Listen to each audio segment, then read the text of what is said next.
Okay, next po natin. Ito naman ay konsultang medical mula kay Annalie Garcia ng San Jose del Monte pa rin. Ano po ba ang mga bawal na pagkain ng may UTI? Ano daw po ang mga dapat kainin ukol sa taong may UTI? Dapat din po bang uminom ng mga antibiotics? Yan, Atty. Reggie. Sige, June, kasama natin sa telepono ulit si Dr.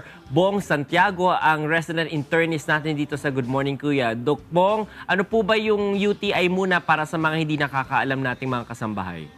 Okay, good morning ulit sa lahat. Yung UTI o yung urinary tract infection, ito ay isang, infection ng daanan ng ihi natin, ano?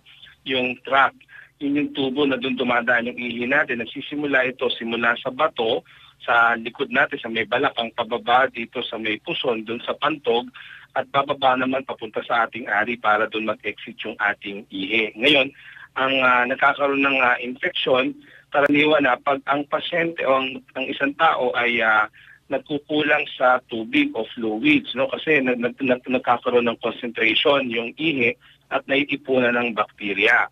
Pangalawa, pwede rin magkaroon ng infection kung nagpipigil mismo ng ihi yung tao. Kunyari, nasa trapiko o nasa opisina, madalas siya nagpipigil ng ihi niya, yung bakterya nag-accumulate o dumadami, nag-multiply sa loob ng tract, ng daanan, pinagmumulan na ng infeksyon at nagkakaroon na nga ng mga sintomas. Yun. Dok, ano po ba dapat yung kainin niya daw kapag meron ka ng UTI? Meron bang mga bawal na pagkain dyan? Okay. Actually, wala naman, Atty. Reg, talaga na strict dun sa tungkol sa pagkain. Wala naman talagang bawal na pagkain. Although may mga sinasabi sila na too much of the sugar, yung sobrang matatamis, pwede mag-cause ng infection. Ang favorite kasi talaga ng bacteria ay matatamis eh. Pero it doesn't necessarily mean na pag kumain ka ng maraming tsokolate, magde-develop ka ng UTI. It's more of kulang ka sa fluid. So sinasabi natin, pag kumain tayo ng madami, especially yung matatamis, uminom tayo ng sapat o mas maraming tubig. Huwag na yung juices, no? Kasi pag juices, may sugar din usually yan. Plain distilled water. Actually, pinopromote nga natin yung hydrogen water ay maganda sa may mga ganitong infection. Kahit na sa walang infection, mas maganda, mas marami tayong fluid. Lalo na kung hindi naman pinagpapawal. Kung wala ka naman sakit sa puso, congestive heart failure, or mga renal problems, pwede kang uminom ng mas maraming tubig. Doc Bong, yung hindi pagpapalit ng madalas ng brief at saka panty, nakakatulong ba yun na magka-develop ka ng UTI?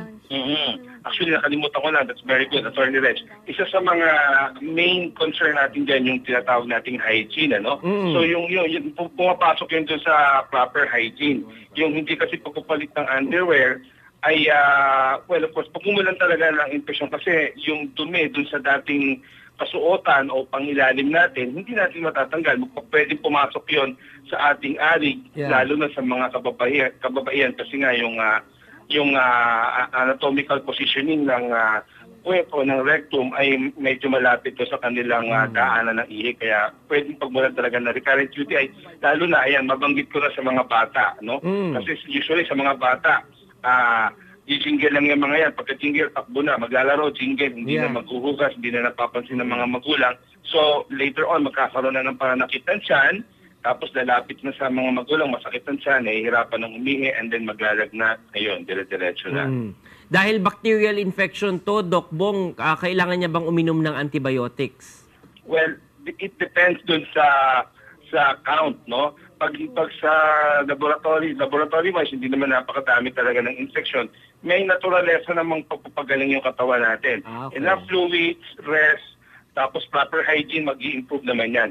As long as walang severe pain, tapos lagnat, at dysuria o yung hirap na hirap talagang masakit umihi, not necessarily bigyan ng mangkada ng antibiotic. Pero pag talagang naglalagnat at kinikinaw na, ayun, kailangan na natin uminom ng antibiotic. O sige, maraming salamat, Doc Bong Santiago, ang ating resident internist dito sa GMK. June, meron ka pa?